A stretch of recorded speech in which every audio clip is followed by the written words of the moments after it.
Bismillahirrahmanirrahim. Alhamdulillahirabbil alamin wassalatu wassalamu ala asyrafil anbiya'i wal mursalin wa ala alihi wa sahbihi ajma'in. Subhanaka la ilma lana illa ma 'allamtana innaka antal alimul hakim. Rabbi shrah li sadri wa yassir li amri wa hlul 'uqdatam min lisani yafqahu qawli. Amma ba'd.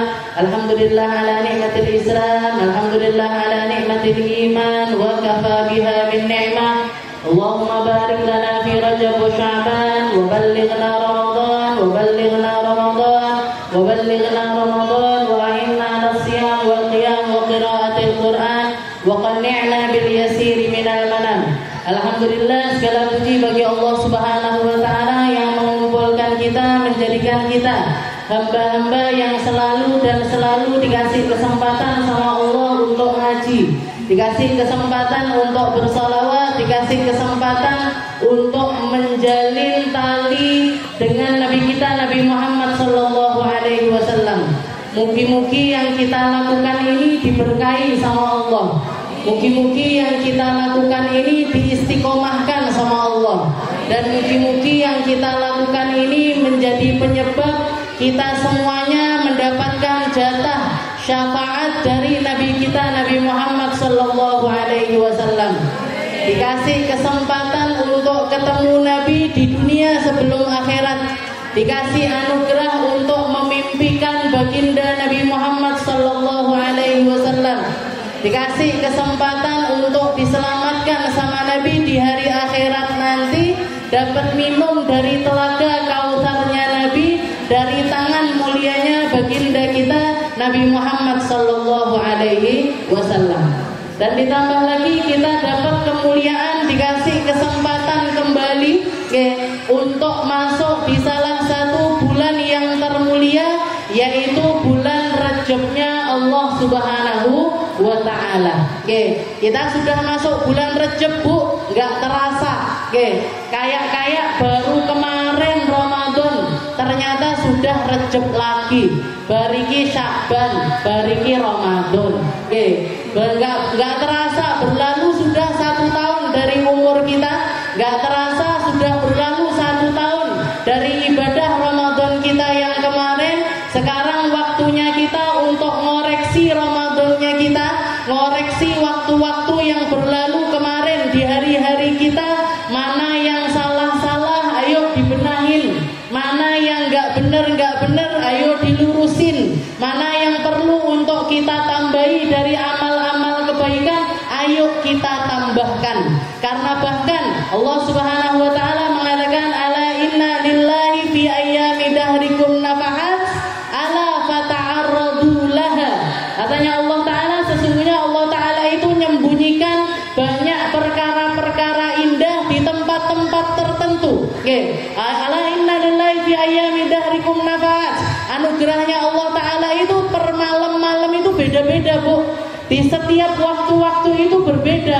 Waktu seperti sekarang ini sama nanti tengah malam beda sudah. Nuansanya beda, anugerahnya beda, rahmatnya beda, ampunannya beda. Kalau di tengah malam Allah Ta'ala nawarkan kepada hambanya, hal min mustaghfir, hal min talibi hajah, hal min taib. Ayo mana ini yang mau tobat? Ayo mana yang mau minta sama aku? Ayo mana yang punya hajat? Mana yang pengen tak ampuni? Ayo datang ke aku di waktu-waktu tersebut. Itu Allah Ta'ala yang nawarkan setiap malam.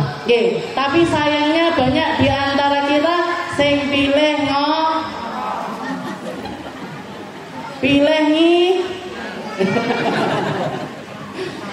ditanya sama Allah Ta'ala, hal min mustaghfir.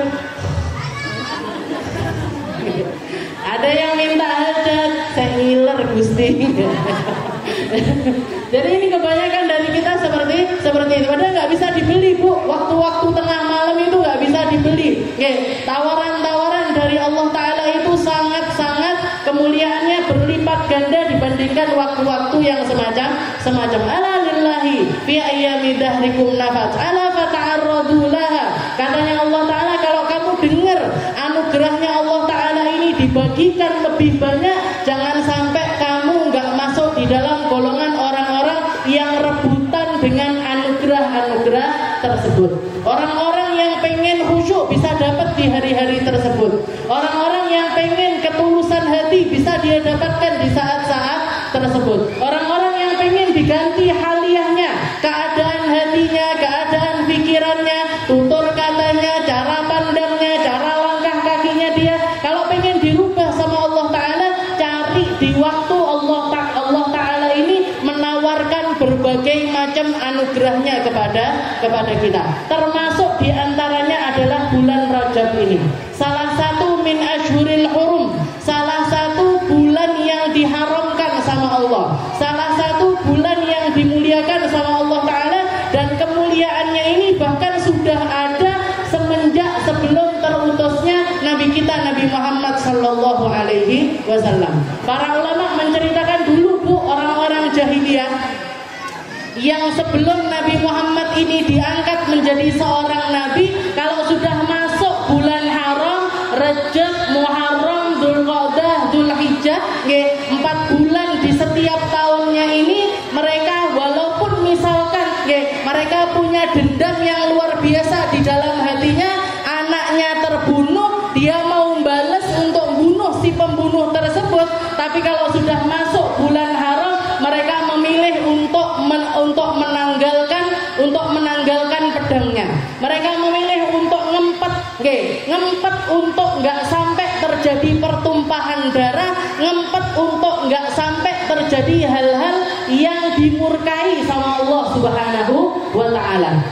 Jadi mereka sudah kenal dengan kemuliaannya bulan haram bahkan sebelum terutusnya Nabi kita Nabi Muhammad Sallallahu Alaihi Wasallam.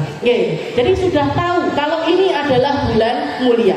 Begitu terutus Nabi Muhammad, kemuliaannya bertambah, kebaikannya bertambah, keindahannya bertambah. Allah Ta'ala nawarkan berbagai macam kebaikan yang banyak sekali kalau orang mau beribadah di hari-hari semacam ini. Ngajinya jenengan hari ini sama ngajinya jenengan bulan kemarin, pahalanya beda bu. Datangnya kita di tempat ini dengan datangnya kita di tempat ini bulan kemarin, pahalanya juga berbeda. Apa yang bedakan? Bulan kemarin bukan bulan haram, sedangkan bulan ini adalah bulan haramnya Allah Subhanahu wa Ta'ala. Bahkan Nabi Muhammad Sallallahu Alaihi Wasallam mengatakan, Rajab syahrullah wa Sya'banu syahri wa Ramadan syahru ummati. Rajab ini bulannya Allah. Rajab ini bulannya kita nyambungkan diri dengan sambungan terkuat sama Allah Ta'ala. Makanya amaliyah yang paling dianjurkan sama ulama adalah ayo kita mengevaluasi diri kita. Jangan sampai Allah Ta'ala mau ngasih titipan hadiah terindahnya, tapi ngelihat kita masih belepotan sama keburukan, masih ngelihat kita ini masih berkubang di dalam perkara-perkara yang haram, yang matanya masih sering melihat yang gak baik, telinganya masih sering mendengar yang gak baik, tangannya, mulutnya, kakinya masih sering kali melanggar aturan-aturan dari Allah Subhanahu wa Ta'ala. Ayo kita evaluasi, ini bulannya kita untuk bersih-bersih, memantaskan diri untuk dipandang sama Allah Subhanahu wa Ta'ala. Rajab syahrullah.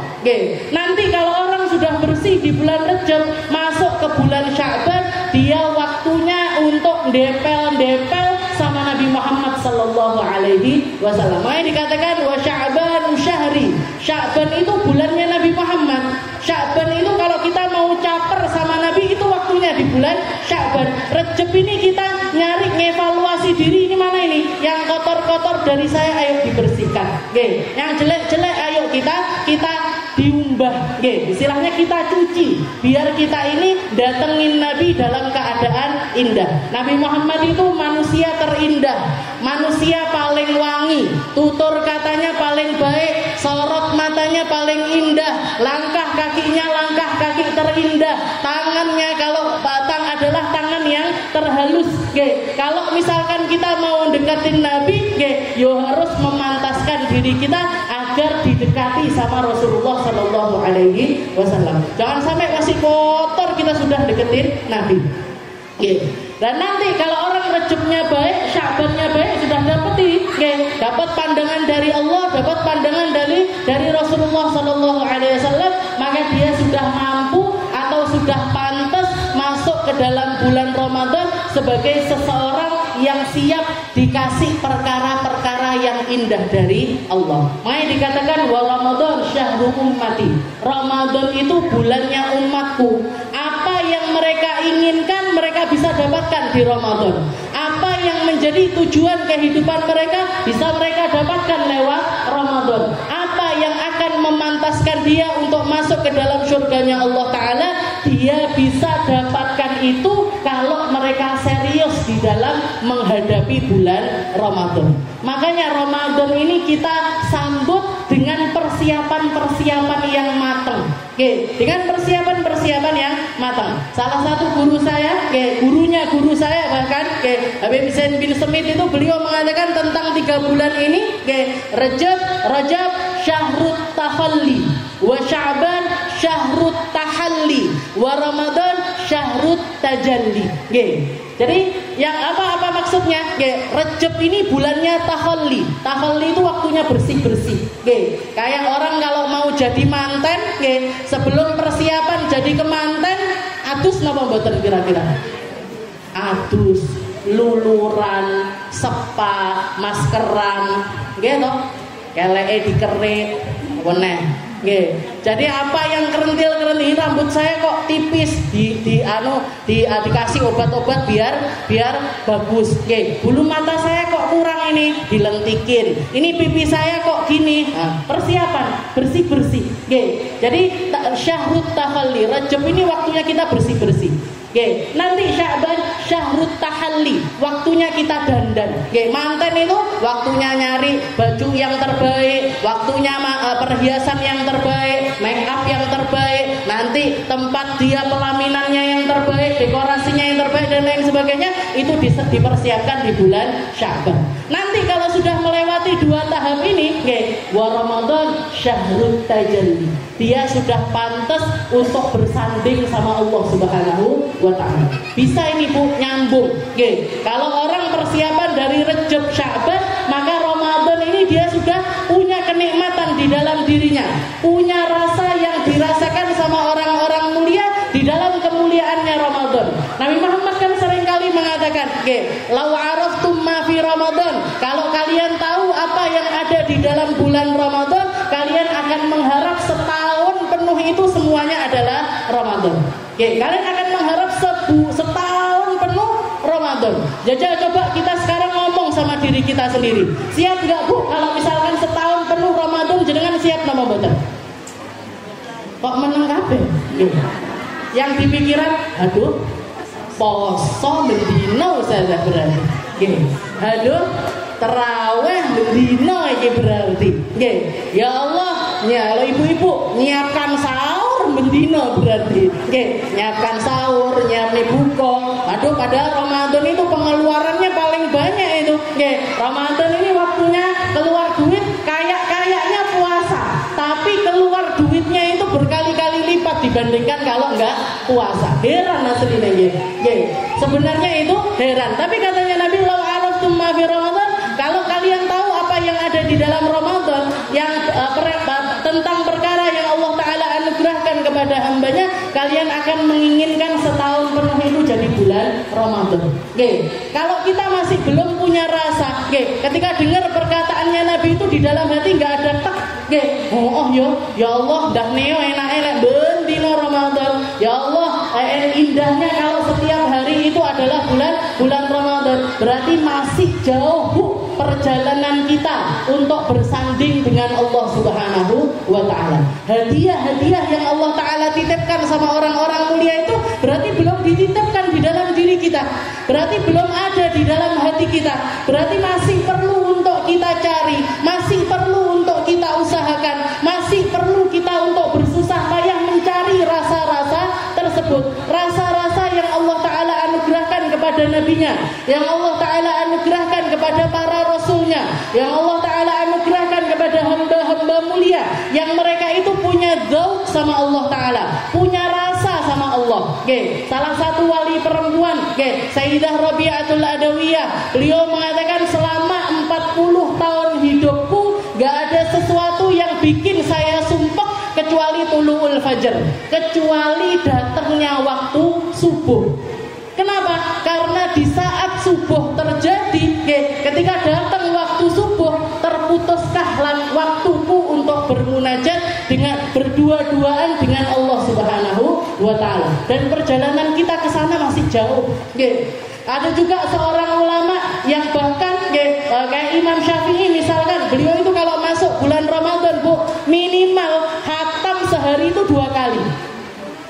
Pagi hatam sekali, malam hatam sekali. Jenengan? Kok gak usah jenengan, kita. Saya arep ngaji sedina sak juz lho. Sehari dapat hidayah sak juz. Hari kedua garek separuh. Hari ketiga garek seperapat. Hari keempat sak lembar. Baru ditutup bisa. Habis itu ditutup lagi. Nah, ini masih jauh berarti perjalanan kita, hubungan kita sama Al-Quran masih jauh, hubungan kita sama Nabi Muhammad masih jauh. Kalau tentang rasa-rasa hissiyah, rasa-rasa yang dirasakan sama lidah, yang dirasakan sama mata, yang dirasakan telinga, pakaian, penampilan dan lain sebagainya, itu orang-orang yang dimurkai sama Allah Ta'ala juga dapat itu semuanya, Bu. Orang-orang yang dimurkai, yang dihinakan, yang direndahkan sama Allah Ta'ala, semuanya merasakan hal tersebut.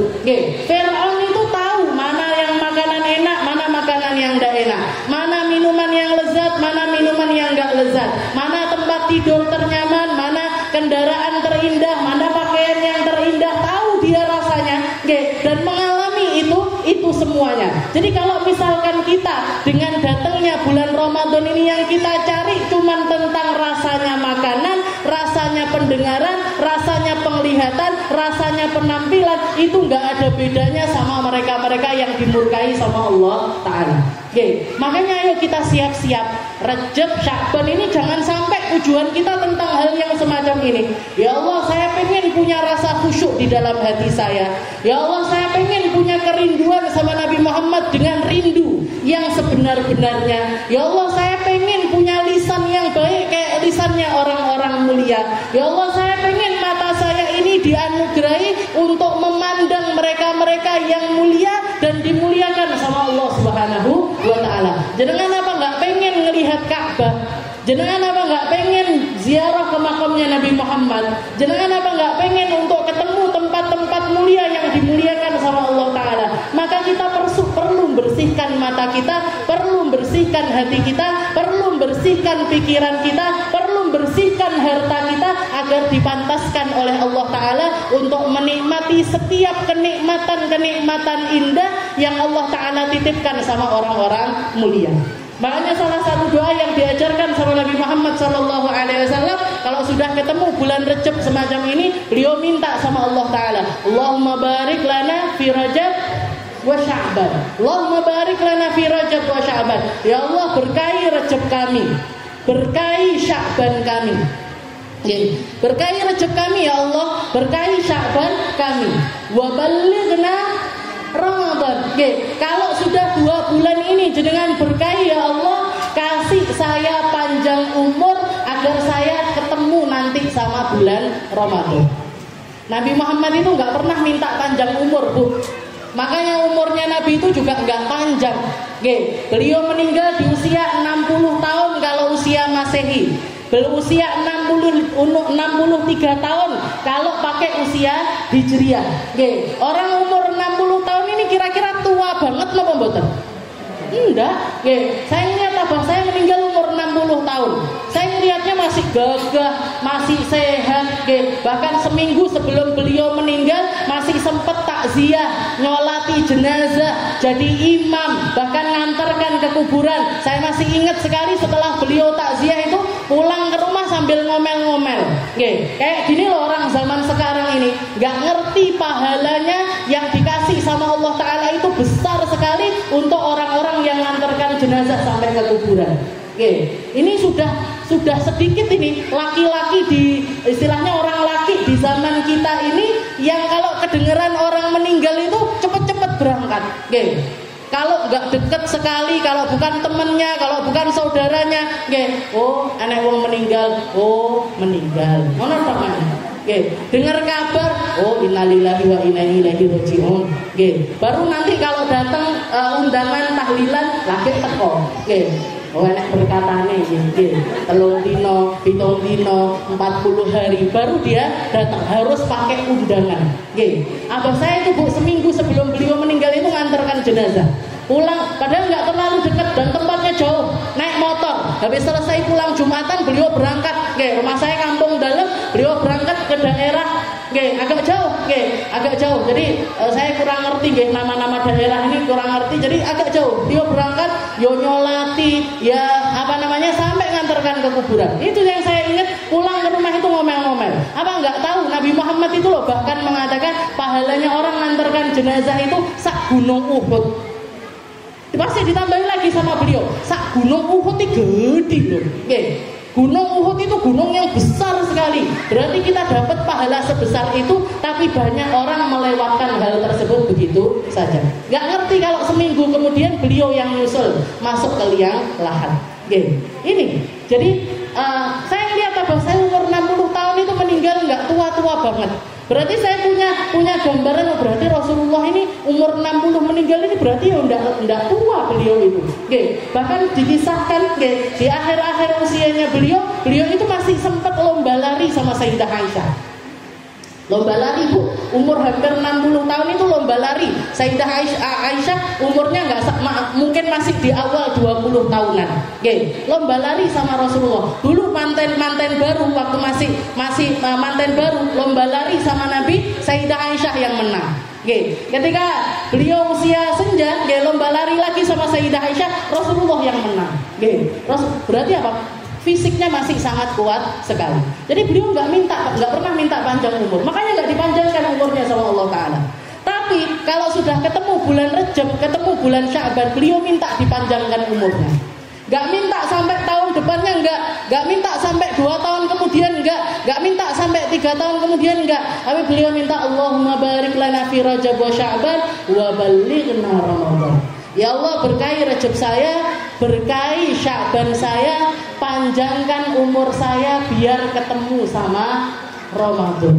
Oke, panjangkan umur saya biar ketemu sama Ramadan dan diijabahi sama Allah Ta'ala. Makanya beliau nggak meninggal di bulan Ramadan ataupun Sya'ban ataupun Rajab. Beliau meninggalnya di bulan Rabiul Awal.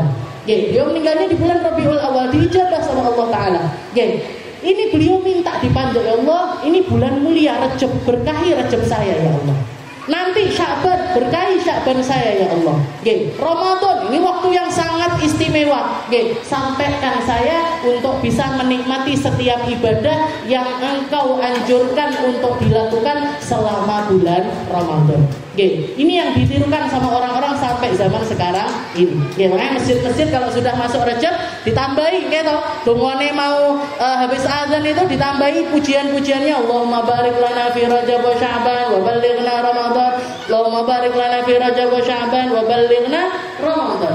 Dan cuman mereka-mereka yang Rajab sama Sya'bannya diberkahi sama Allah Ta'ala yang mampu beribadah dengan benar di bulan Ramadan. Yang enggak latihan dari Rajab sama Sya'ban, Ramadan ini wis ngono-ngono ae. Mungkin semangat seminggu pertama, mukernanya disiapkan, sajadahnya dicepakne, minyak wanginya disiapkan, budal cepet-cepet neng masjid, tapi bertahannya mek seminggu. Seminggu kedua garek separuh. Mejite, sofnya sholat, itu minggu ketiga seperapat. 5 hari sebelum Ramadan sak baris, itu pun orang sepuh-sepuh semuanya, sing katek tongkat, yang pakai kursi, malah justru bertahan sampai akhir Ramadan. Itu yang menunjukkan kalau ibadah itu bukan kuat-kuatan fisik, tapi kuat-kuatan hati. Ibadah itu bukan tentang kekuatan fisik, tapi tentang keimanan kepada Allah Subhanahu wa Ta'ala. Kita minta sama Allah Ta'ala, ya Allah berkahi Rajab kami, ya Allah berkahi Sya'ban kami, ya Allah jadikan kami hamba-hamba yang bisa beribadah dengan benar di bulan Ramadan. Rajab ini ada 3 perkara Bu. Kalau jenengan mau memperbaiki Rajabnya, ada 3 hal yang dianjurkan sama para ulama kita. Yang pertama tambahi zikirnya. Nggih, tambahi zikirnya. Zikir yang paling afdal di bulan Rajab itu istighfar. Nggih, istighfar. Kalau yang diajarkan sama Nabi Muhammad sallallahu alaihi wasallam, Allahumma ighfirli warhamni wa tub alayya. Allahumma ighfirli warhamni wa tub alayya 70 kali habis subuh, 70 kali habis maghrib. Oke, jangan tambahi. Oke, dikatakan barang siapa yang sebulan penuh selama bulan Rajab, mulai dari awal Rajab sampai selesai dari Rajab, dia rutin maghrib sama subuh, atau kalau enggak ya pagi sama petang. Oke, mau itu habis isya, mau itu jam 7, jam 8 pagi, silahkan. Yang penting baca 70 kali pagi sama 70 kali malam. Oke, Allahumma firli warhamni wa tub alayya. Dikatakan keluar dari bulan Rajab, ya keluar dari bulan Rajab, dia diharramallahu sya'rahu wa basyarahu minan nar.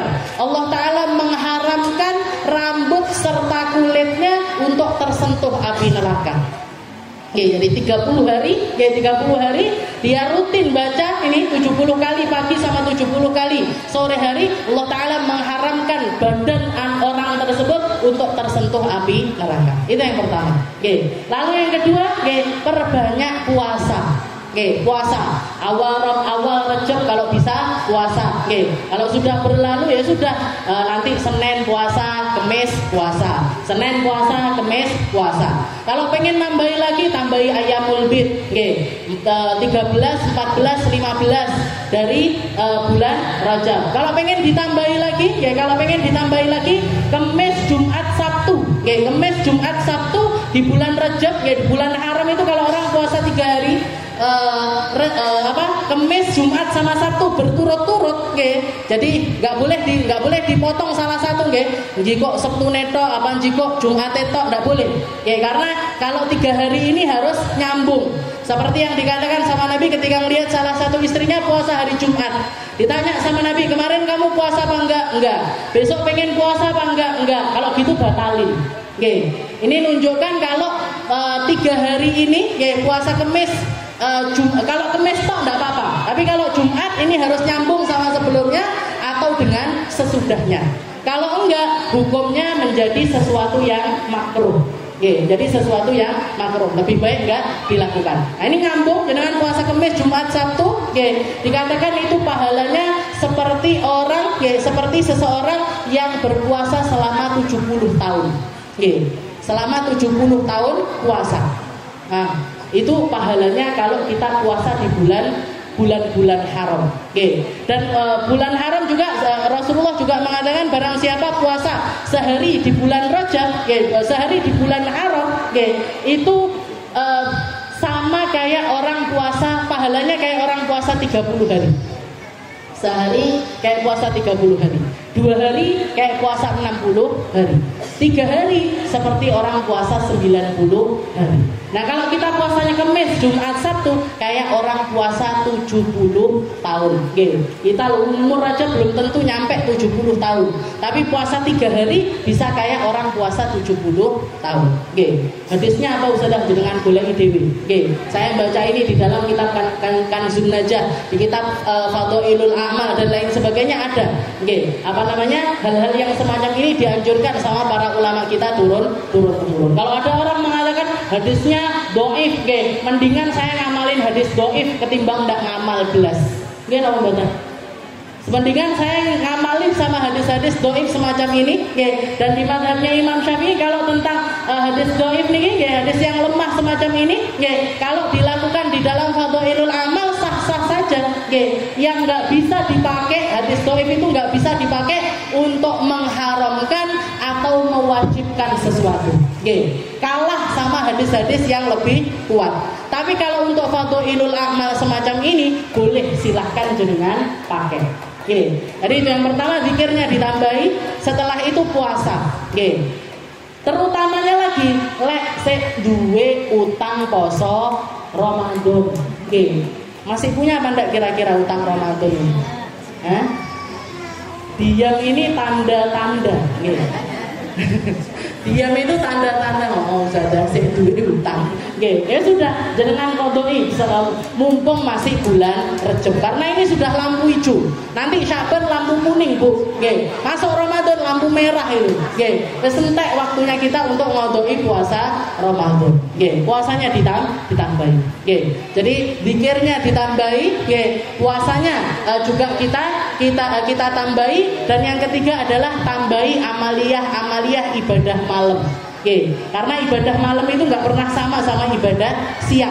Oke, ibadah malam itu selalu lebih afdol ketimbang ibadah di siang hari. Oke, tambahi ibadah malamnya. Oke, kalau bisa tahajud, kalau tahajud biasanya 2 rakaat tambahi 4 rakaat. Biasa 4 rakaat tambahi 6 rakaat. Oke. Kalau misalkan itu untuk tahajudnya. Kalau misalkan kita biasa untuk belum biasa melaksanakan sunnah malam hari kayak ba'diyah maghrib, ba'diyah isya, qobliyah isya, salat witir dan lain sebagainya, jangan tambahin. Nggih. Jadi qobliyah isya sambil latihan, Bu. Nggih, sambil latihan. Karena banyak sekali saya temukan orang ibadah Ramadan itu nggih, mereka sholat tarawih tapi nggak qobliyah isya. Nggih. Salat tarawih, nggih, tarawihnya ikut. Jadi habis salat isya niku linggo-linggo, nggih. Tenang-tenang, nanti baru imamnya maju untuk salat tarawih, baru dia berangkat, nggih. Padahal kalau ditimbang dari segi ilmu fikih, nggih, seorang melaksanakan salat tarawih sama ba'diyah isya, nggih, sama ba'diyah isya itu pahalanya lebih besar ba'diyah isya. Ba'diyah isya 2 rakaat sama tarawih 20 rakaat itu pahalanya lebih besar 2 rakaat ba'diyah isya. Jadi kayak istilahnya ini kayak orang-orang yang ngambil perkara yang kecil tapi melewatkan sesuatu yang besar.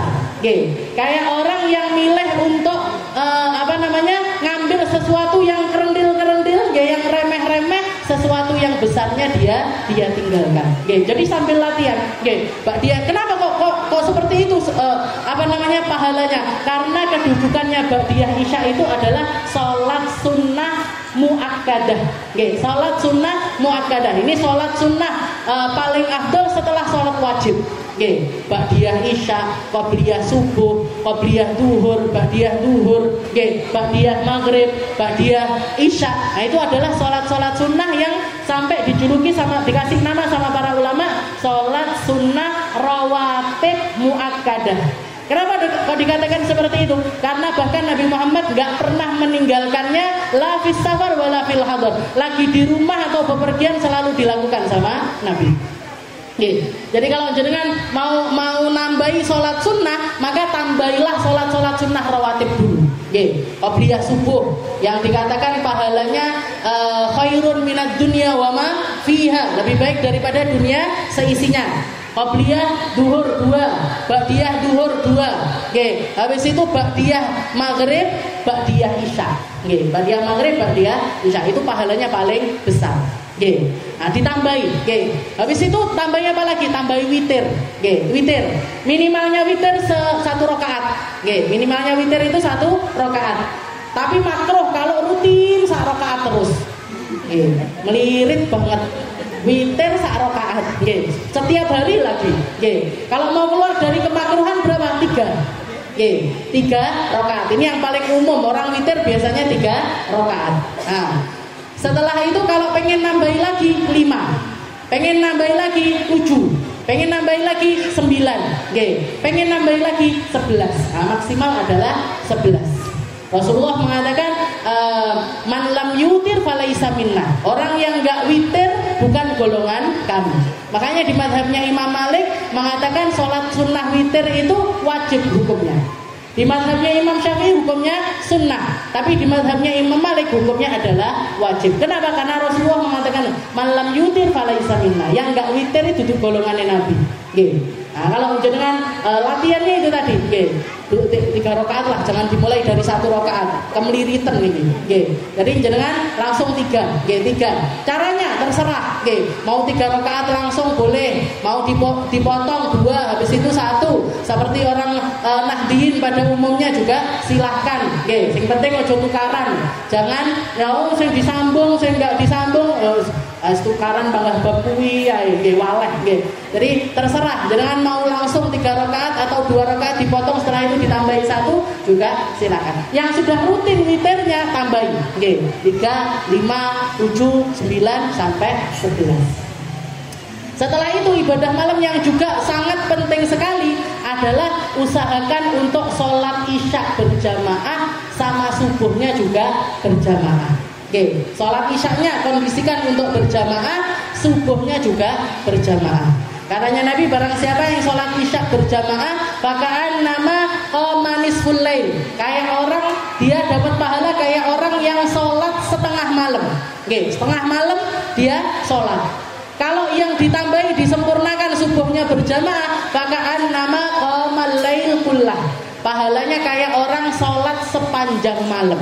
Oke, kayak orang sholat sepanjang malam. Ada salah satu keluarga sahabatnya Nabi, Sayyidina Abu Hurairah itu sak keluarga, beliau itu punya amalan rumahnya itu nggak pernah kosong malam harinya dari ibadah.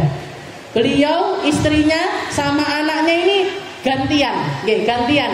Jadi misalkan Abu Hurairah nanti ngisi 3 jam mulai dari isya sampai 3 jam. Istri sama anaknya tidur duluan. Nanti setelah 3 jam beliaunya mau tidur, bangunkan istrinya, ganti istrinya yang sholat 3 jam. Nanti setelah istrinya ibadah 3 jam, beliau geletak, bangunkan anaknya ganti ngisi waktu sholat 3 jam berikutnya. Baru menjelang subuh, mungkin setengah jam atau 1 jam sebelum subuh, anaknya ini bangunkan ibunya sama abahnya untuk mengisi sholat malam sampai waktu subuh.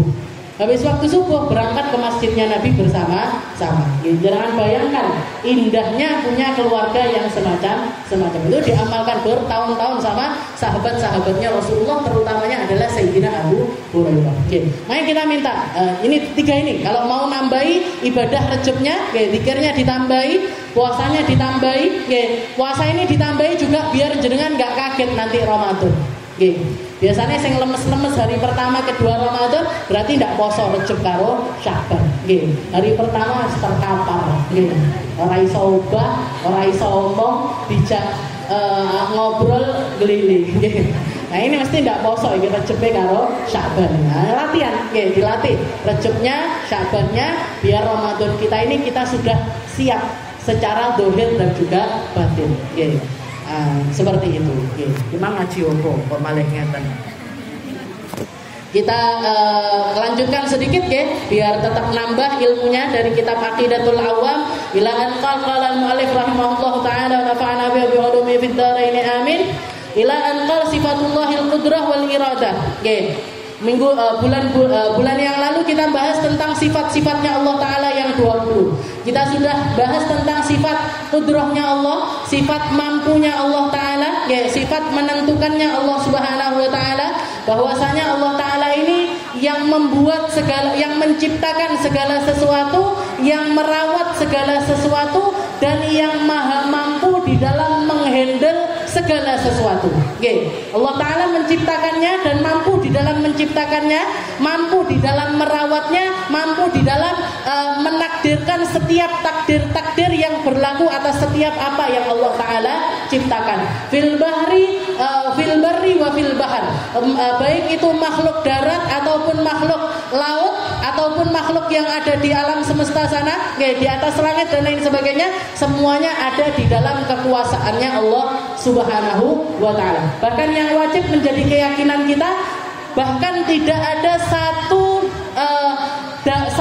daun pun yang jatuh kecuali atas kehendak dari Allah. Itu adalah keyakinannya kita umat Islam. Jadi jenengan dihadirkan di sini ini atas kudrahnya Allah, atas kehendak dari Allah, atas keinginan dari Allah, atas kemampuan dari Allah Subhanahu wa Ta'ala. Nah, setelah itu kita masuk di dalam bab yang membahas tentang iradatullah, tentang maha berkehendaknya Allah. Tentang Allah Ta'ala memiliki keinginan-keinginan, Allah Ta'ala memiliki tujuan-tujuan, dia punya keinginan-keinginan dan menentukan setiap keinginan-keinginan tersebut. Kebalikan dari iradah adalah karohah. Allah Ta'ala nggak dipaksa sama siapapun dan nggak ada hal apapun yang patut untuk memaksakan Allah Ta'ala untuk melakukan sesuatu, gak ada. Allah Ta'ala berkehendak dan kehendaknya Allah Ta'ala itu tunggal. Kehendaknya Allah Ta'ala itu satu, tunggal. Allah Ta'ala ketika berkeinginan atas sesuatu, Allah Ta'ala tahu persis dengan keinginan tersebut dan maha berkuasa dengan segala kehendaknya hamba-hambanya. Semua keinginan kita itu berdasarkan atas keinginannya Allah. Semua kehendaknya kita juga atas kehendak dari Allah Subhanahu wa Ta'ala. Jenengan tadi sebelum berangkat ke sini kan ngangen-ngangen, ya Allah melek budal majlis. Yang ngasih rasa kepingin itu siapa? Allah. Yang ngasih rasa keinginan untuk hadir majlis itu Allah Ta'ala. Setelah itu jenengan punya keinginan dan berangkat atas keinginan tersebut. Ini keinginan kita datang dari keinginannya Allah Ta'ala. Keinginan kita datang dari keinginannya Allah Ta'ala, dan yang menentukan atau istilahnya kita sebagai manusia punya andil di dalam setiap keinginan-keinginan tersebut. Jadi kita pengen Allah, karena Allah Ta'ala pengen. Kita pengen, kita mau karena Allah Ta'ala mau. Kita memiliki sesuatu yang menjadi harapan kita karena Allah Ta'ala pengen hal itu juga muncul di dalam diri kita. Jadi kehendak kita atas kehendaknya Allah Ta'ala. Tapi kenapa kok manusia dengan kehendak-kehendaknya ini juga masih perlu untuk bertanggung jawab dengan setiap keinginan-keinginan tersebut? Karena selama kita hidup di dunia, kita ini dapat kehendak dari Allah Ta'ala, tapi juga dapat kehendak dari diri kita sendiri. Makanya kita tetap bertanggung jawab dengan amaliyah perbuatan kita.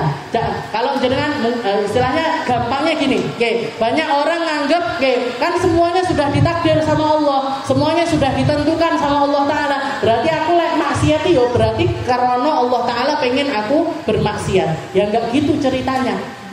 Jadi Allah Ta'ala berkeinginan.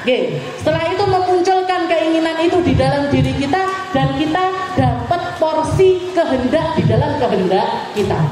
Kita punya porsi keinginan di dalam keinginan kita. Punya porsi keinginan di dalam keinginan kita, dan kita punya pilihan untuk melakukannya ataupun juga tidak. Fa'alhamaha fujuraha wa taqwaha. Orang itu selalu diilhamkan sama Allah Ta'ala baik buruknya. Terserah mau ngambil yang baik atau ngambil yang buruk. Gampangnya gini, ini ada 2 minuman di depan diri saya. Saya dikasih sama Allah Ta'ala kehendak untuk haus. Dikasih kehendak untuk haus. Minuman yang pertama air. Minuman yang kedua misalkan sirup. Minuman satu air. Minuman kedua adalah sirup. Atau gampangnya ini, sing beto panjenengan. Yang satu air, yang satu larutan. Allah Ta'ala ngasih saya kehendak untuk minum. Silahkan minah, kamu minum. Nah, ketika saya punya keinginan minum, saya punya pilihan untuk ngambil air saya minum atau ngambil larutan untuk saya minum. Makanya kenapa kok kita tetap dituntut atas setiap keinginan kita. Setiap hal yang kita lakoni ini kita masih tetap dapat tuntutan. Nanti dipertanggungjawabkan di hadapan Allah, ditanyai sama Allah Ta'ala, disuruh kalau baik ya kita akan mempertanggungjawabkan kebaikan itu, kalau buruk ya kita harus mempertanggungjawabkan atas keburukan tersebut. Karena keinginan kita datang dari keinginannya Allah, dan kita punya pilihan atas keinginan kita. Ini madhabnya Ahlus Sunnah wal Jamaah.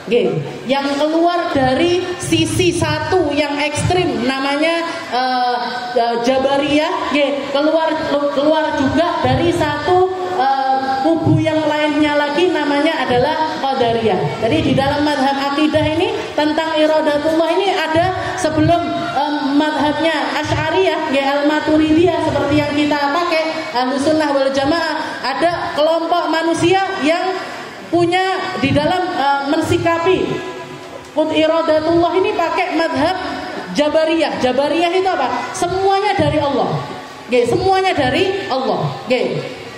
baik buruk semuanya datang dari Allah, dan manusia nggak punya kehendak apapun, nggak punya kehendak apapun, nggak punya iradah apapun, nggak punya keinginan apapun. Dia cuma ngelakoni apa yang diinginkan oleh Allah Ta'ala untuk dia lakukan. Sehingga apa? Kalau itu di dalam bab kebaikan jadi baik, Bu. Saya sholat ini karena dapat hidayah dari Allah. Saya punya ilmu ini karena dapat ilmu dari Allah. Saya punya kemampuan ini karena dimampukan sama Allah. Saya bisa sedekah ini karena sesuatu yang datangnya dari Allah. Seperti yang dicontohkan sama Nabiullah Ibrahim. Ketika beliau sakit, fa innahu yut'imuni wa yusqin. Allah Ta'ala yang ngasih saya makan, ngasih saya minum. Tapi ketika ngomong tentang sakit, wa idza maridtu fa huwa yashfin. Kalau saya sakit itu datang dari saya. Allah yang menyembuhkan. Nah, Imam Syafi'i itu Nabiullah Ibrahim itu ngambil kalau yang baik-baik disandarkan kepada Allah, yang buruk-buruk disandarkan kepada dirinya. Tapi karena semakin berkembang, istilahnya jamaahnya ini, semuanya datang dari Allah. Manusia nggak punya kuasa apapun. Akhirnya banyak diantara mereka yang nganggep, maksiat juga dari Allah. Maksiat juga dari Allah Ta'ala. Akhirnya menjadi orang yang punya keyakinan yang sesat. Nah, ini namanya Jabariyah. Ada juga yang Mu'tazilah. Kalau Mu'tazilah ini semuanya dari dirinya sendiri. Orang punya keinginannya sendiri, punya kelakuan datang dari dirinya sendiri. Nah, ini juga keluar dari thariqah yang benar. Karena manusia itu gimana pun penentunya pasti Allah. Kayak misalkan kita seumur hidup kita keyakinannya jenengan, air itu dingin apa panas? Air itu mendinginkan apa memanaskan? Dingin. Api itu panas apa dingin? Panas. Semua air jenengan temukan, semua api dimanapun jenengan ketemu panas, Tapi ternyata ada api yang didinginkan sama Allah Ta'ala, yaitu yang menyelamatkan Nabiullah Ibrahim. Kenapa? Karena Allah Ta'ala berkeinginan api itu tadi jadi dingin. Api itu tadi menjadi sesuatu yang dingin. Nah, jadi segala yang menjadi mukjizatnya para nabi, orang biasanya kalau mati nggak bakalan bangun lagi. Tapi ada nabi, namanya Nabi Isa, dikasih kemampuan sama Allah Ta'ala menghidupkan orang yang mati. Orang itu kalau matanya sudah copot biasanya nggak bisa balik lagi, kalau nggak dioperasi. Tapi ada umat-umatnya Nabi yang mereka datang, seperti Abi Qatadah, pas perang, ada anak panah nancep di matanya, dicabut sama Abi Qatadah, diambil bola matanya, disimpan, disai paling, dia dibawa ini. Begitu selesai peperangan, datang ke Nabi Muhammad, ya Rasul, mata saya lepas ya Rasul. Katanya Rasul, kamu sabar aja lah, sabar aja. Gak punya mata itu gak apa-apa. Kalau kamu sabar dapatnya surga. Katanya Abu Qatadah, ya Rasul, saya enom ya Rasul, durung rabi. Lendak duwe moto, mana perempuan yang mau sama saya ya Rasul. Terus karepmu piye? Ya saya sabar tapi mata saya kembalikan ya Rasul. Diambil matanya, diludahi sama Nabi, dikembalikan balik seperti sedia kala.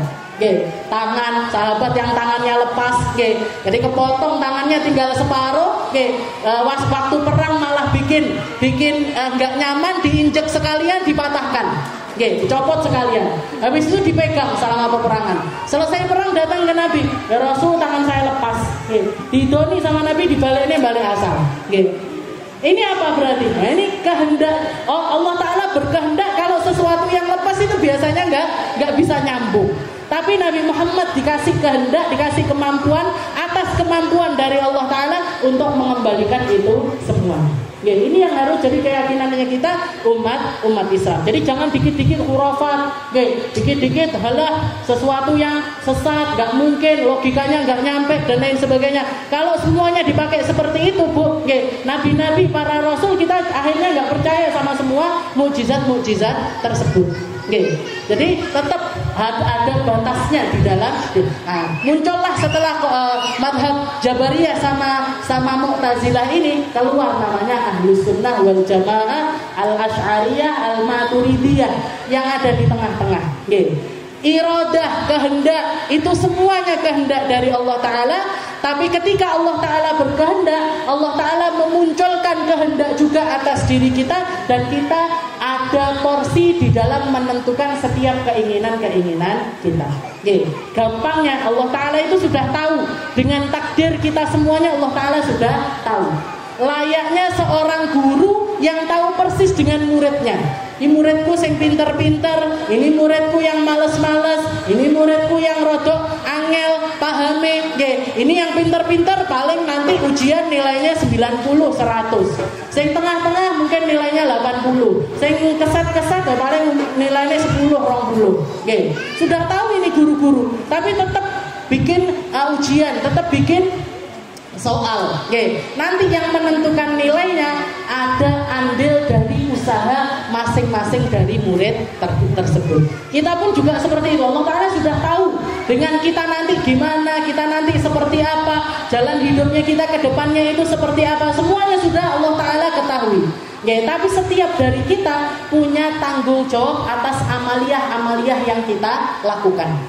Punya tanggung jawab masing-masing atas setiap amaliyah-amaliyah yang kita lakukan, karena semuanya akan dimintai pertanggungjawabannya oleh Allah Subhanahu wa Ta'ala. Kita ambil satu ayat yang menjadi dalilnya di sini. Qala Allah Ta'ala, "Innama qauluna li syai'in idza aradna an naqula lahu kun fayakun." Allah Ta'ala itu kalau punya keinginan tinggal ngomong kun. Bahkan para ulama mengatakan kun ini cuma ibarat saja. Bahkan nggak pakai kalimat kun sekalipun Allah Ta'ala mampu menjadikan segala sesuatu. Mampu menjadikan segala sesuatu dengan keteraturannya, dengan setiap kehendaknya, dengan setiap keinginannya, dan itu semuanya harus menjadi keyakinannya kita umat Islam. Biar kita ini punya rasa yakin dengan Tuhan kita ini dengan keyakinan yang tinggi. Bukan cuma tinggi tapi mentok paling atas. Keyakinan kita sama Allah. Kita ini kalau di atas setiap ilmu ada ilmunya Allah. Di setiap kehendak ada kehendaknya Allah. Di setiap takdir ada takdirnya Allah. Di setiap kekayaan ada kekayaannya Allah. Kita sambungkan semuanya kepada Allah Subhanahu wa Ta'ala. Maka kita akan menjadi manusia yang paling kuat.